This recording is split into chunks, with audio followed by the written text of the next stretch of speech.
shi kuma wanda ke tambaya cewa ya ji wani bawan Allah ya yi bayani akan cewa wai duk mace da ya zamto hotunanta sun yi yawo a social media, a kafafen yada labarai na social media ko bidiyonta, to wai haramun ne a auri wannan matar. Haramun a aure ta? Ya aure ta. Sannan kuma ya ce to yadda ita za a yi? ai to in ba aure ta ba ko? Sannan kuma in ma mutum ya auri irin wannan, ya san yana da mata irin wannan da a baya hotunanta sun yawo a social media da kuma wasu kafafai dai haka na social media, to mutum ya sake ta, wa in ji Allah sallallahu alaihi wasallam. To ban san hadisin ba, amma dai kawai ni an ce hadisi, in a hadisi ne in hoton ta yawo a social media annabi ya ce a sake ta.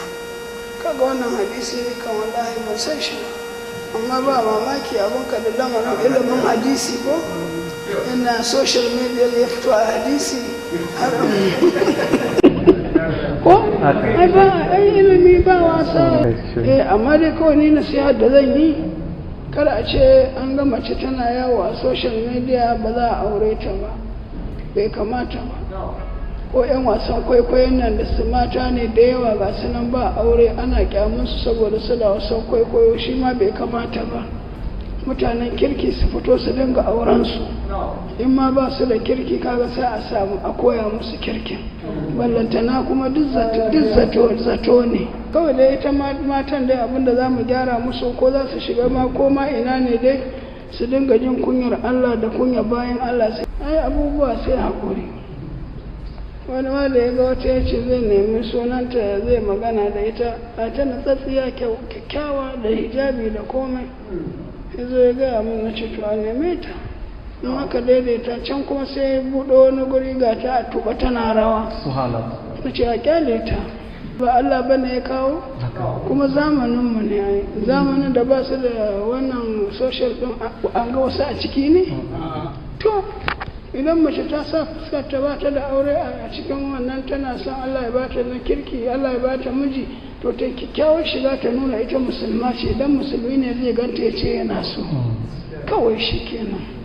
Amma duk wanne ya ce ba za a aure macen da ta nuna fuskar ta a social media, ko an aure ta ma za a bata auren, ba aure ba ne, to babu ke, wannan bai kamata ba haka ba ne.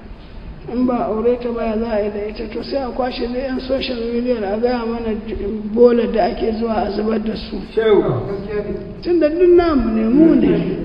Kawai dai su kintsa su gyara, a dinga yin abu, kuma mazan su dinga yi don Allah. In ka ga yarinya ko ma a ina ne kake so ka aure ta, to ka aure ta, kakka je kai ta yaudara ta, kai ta surutu kai ta ƙarya. Amma da 'yan wasa na fim da 'yan social media, da Allah mu kwantar da hankalinmu, mu dinga auren su. Allah zai ji daɗi, Allah zai so, kuma annabi zai ga an girmama al'ummarsa. Idan muka zauna muka ce ba za mu aure su ba, muka to ya za mu yi da su? Ko za mu burge Allah ne, ko za mu burge annabi ne? Ga mata mun ki auren su, kuma ba suna son auren kuma. Idan wata ta shiga wasan kwaikwayo saboda wani uzuri, idan ta sami mutumin kirki ya aure ta, uzurin ba ya kauce ba? Mai nuna kanta a social media idan ta samu mijin ya aure ta, gobe za ta nuna ne? To ba an rage ba, in ma ɓanna ne? Saboda haka 'yan uwa mu dinga kyautata wa junanmu zato, domin a samu wato yi wa Allah abin da yake so.